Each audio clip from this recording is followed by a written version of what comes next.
Hello everybody, I am making this video for reading purpose. Here I have taken an image of a science book, NCERT book class 7th. Actually I am going to use this video for NCERT purpose also, because जो NCERT की books होती हैं उनको कैसे पढ़ना चाहिए ये बात कोई टीचर बताता नहीं है. जस्ट नॉर्मल टीचर जो होती हैं आते हैं, रीडिंग करते हैं, क्वेश्चन आंसर करते हैं और चले जाते हैं. जबकि एनसीईआरटी छापते समय कितनी चीज़ें स्पेशल करके रखती है बुक्स में. अगर बच्चों को समय पे उस चीज़ का आइडिया हो जाए तो वो बुक्स बहुत अच्छे से यूज़ कर सकेंगे अपनी नॉलेज को बढ़ाने के लिए. तो मैंने इसीलिए इसी पर्पज़ से इस वीडियो को बनाया है कि रीडिंग की रीडिंग हो जाएगी और एक मैसेज जो मैं मतलब एनसीईआरटी बुक देना चाहती है बच्चों को वो भी दिया जाएगा. तो मैं स्टार्ट करती हूँ. द टीम ऑफ पहेली एंड बूझो. These two characters are there will be with you as you journey through this textbook. ये दो बच्चों के नेम का इस्तेमाल किया जाएगा किसी भी एक्ट को समझाने के लिए. इसका नाम है पहेली एंड ये है बूझो. They love to ask questions. और एक्चुअली कहा ही जाता है कि जो बच्चे क्यूरियस होते हैं वो क्वेश्चन पूछते हैं. तो अब नॉर्मल बच्चा जो रीडिंग स्टडी कर रहा है उस टाइम तो क्वेश्चन पूछेगा नहीं. तो ये इस बच्चों के थ्रू जो क्वेश्चन बच्चों के माइंड में आने चाहिए उन क्वेश्चंस पे फोकस करवाना चाहते हैं टेक्स्ट बुक के अंदर. They love to ask questions. All kind of questions come to their mind and they collect them in their sacks. ये जो उनके हैंड में पोटली है उसमें करेंगे. Sometimes they may share some of these questions with you as you read through the chapters.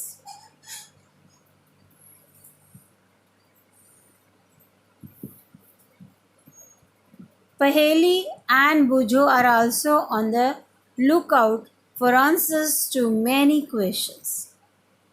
Sometimes the questions seem answered after they discuss them with each other, sometimes through discussions with other classmates, teachers and their parents. Answers to some questions do not seem available even after all these. Then they are need to experiment on their own.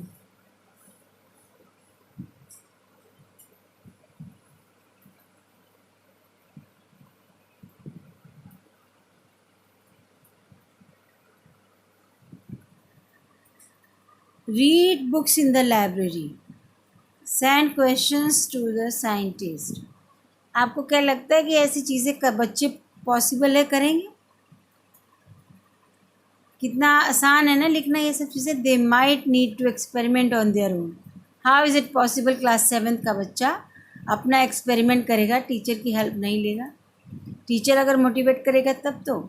Read from books in the library कभी नहीं करेगा. Send questions to scientists. Very good. Just dig into small possibilities and see if the questions can be answered perhaps. They would carry some unanswered questions in their sacks in higher classes. Okay.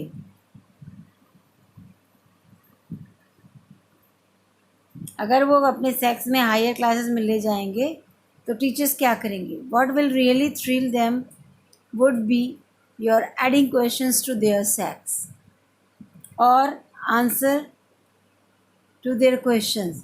Sometimes activities are suggested in the textbook. Results or findings of these different groups of students. You can complete the suggested activities and send your results of finding to Paheli and Buju.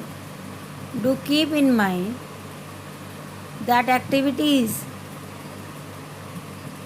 that involved using blades, scissors, or fire need to be done strictly under the care of your teachers.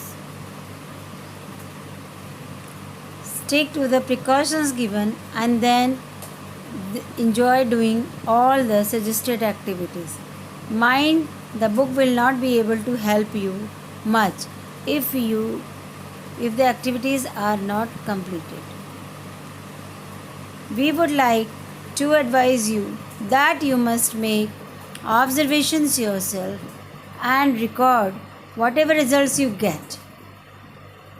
ये चीज़ possible है ही नहीं कि आप result जो करें वो observe करें. ये तो टीचर्स के नोट्स होने चाहिए.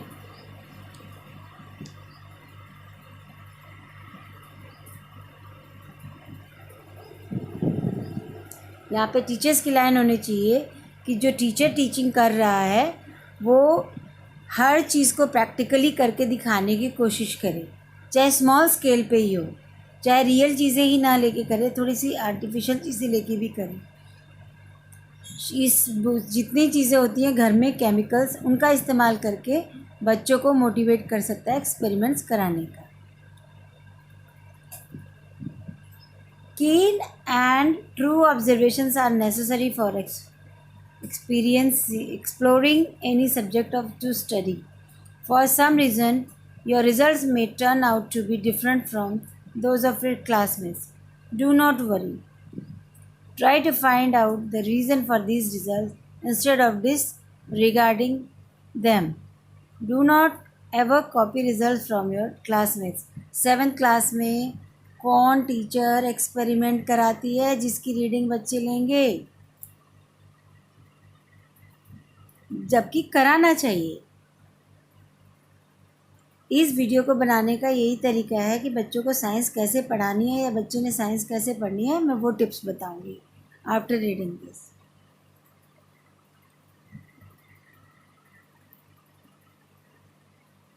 So you can send your feedback to Paheli and Vujo to the head of education science NCERT Shri Aurobindo. Okay, now being a student of science, being a teacher, what I feel कि science की book को teacher को कैसे पढ़ाना चाहिए और student को कैसे पढ़ाना चाहिए, वो बेस्ट तरीका इसमें नहीं लिखा हुआ.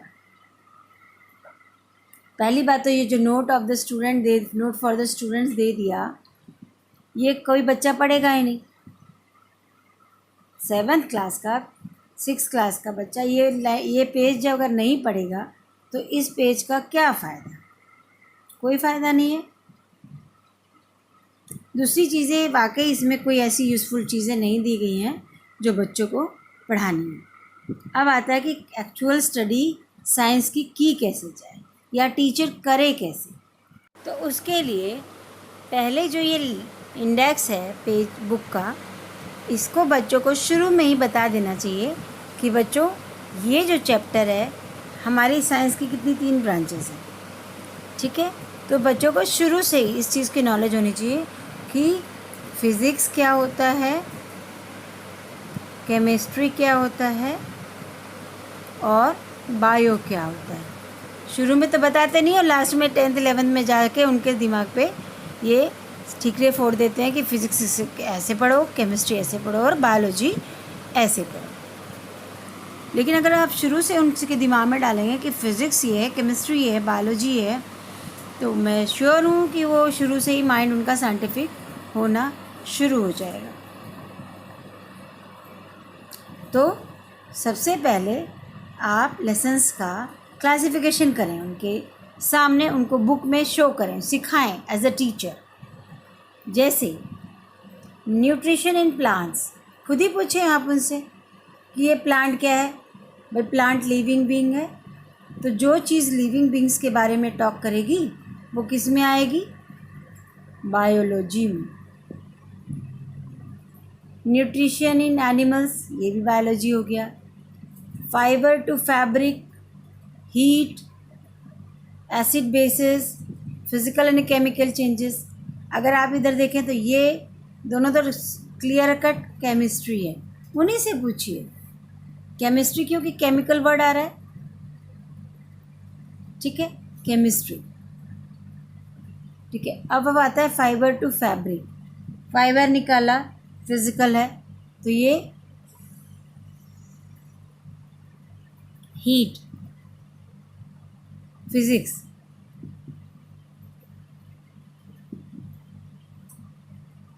ठीक है, कुछ चीज़ें मिक्स भी होती हैं, लेकिन अगर फिर भी स्पेसिफिक थोड़ा सा समझाया जाए तो बच्चे बहुत एंजॉय करेंगे उस चीज़ को।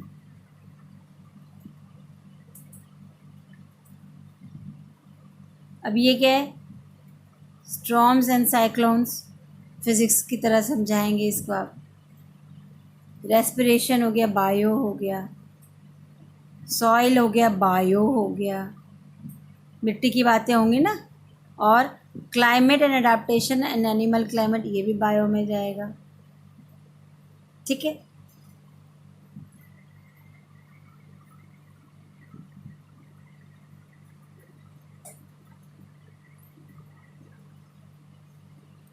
Transportation in animals and plants, खुद बच्चे बोलेंगे ये बायो हो जाएगी, और रिप्रोडक्शन इन प्लांट, ये भी हो गई बायो। तो मेजर जो भी ज़्यादा से ज़्यादा चैप्टर जो है इसके अंदर बायोलॉजी से रिलेटेड है। अगर आप ध्यान दें, अब शुरू में जब बच्चों ने इंडेक्स बनाया तो इंडेक्स बना के वो एक ग्रुप बना सकते हैं कि मैं इसमें सबसे बड़ा ग्रुप जो आया है वो आया है प्लांट्स का।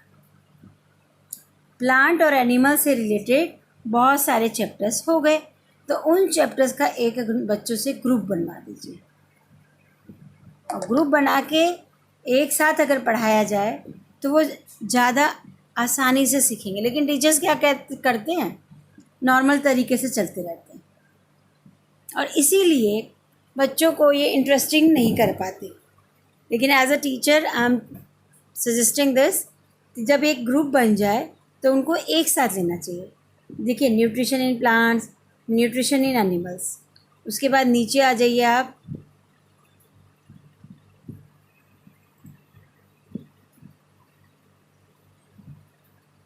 ये जो सॉइल चैप्टर है इसको भी उसी के साथ ले सकते हैं आप।